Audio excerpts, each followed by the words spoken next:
Girlfriend છે school? What's your name? Penil Fenil. Okay Fenil. Meaning શું થાય ફેનિલ નો? ખબર નહીં હા ખબર નહીં પૂછ્યું છે તારા પેરેન્ટ્સ ને કે ફેનિલ નો મિનિંગ શું થાય? મને નામ ફેનિલ રાખ્યું છે તો નામ ફેનિલ જ કેમ રાખ્યું? ફેન્ટા કેમ ના રાખ્યું? ઓકે ફેનિલ, બોલો શું કરવું છે? લોંગ હેર છે તારા, શું પ્લાન છે બોલો?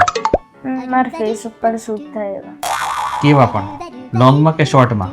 લોંગ ફેડિંગ કેવું કઈ કરવું છે? સ્કિન ફેડ કેવું કઈ? અને થોડું સ્ટાઇલિશ કરે તો બી સ્કૂલમાં તો વાંધો નથી જ ને? એવું કઈ છે નહીં ને? ઓકે પરફેક્ટ, ડન છે ફેનિલ. પરમનન્ટ કસ્ટમર છે અહીંયા? અચ્છા એવું છે. ક્રિકેટના શોખીન છે? કયો પ્લેયર ફેવરેટ છે? વિરાટ કોહલી વિરાટ કોહલી. તો વિરાટ કોહલી ફેવરેટ છે તો વિરાટ કોહલી જેવા હેરકટ કેમ નથી કરવા? સેટ ના થાય ને મોઢા ઉપર તો સેટ થતા હશે તો બી તું સેટ નહીં કરે. તું રાખીશ તો આમ જ, ગમે એટલા સારા હેરકટ કર્યા હશે ને તો બી રાખીશ તો આમ આગળ માથા ઉપર જ. ક્યારે એવું નથી થતું કે મને આગળ હેર આવે છે તો હું થોડા શોર્ટ કરીને આગળ ફોરહેડ સુધી રાખી તો વાંધો નહીં?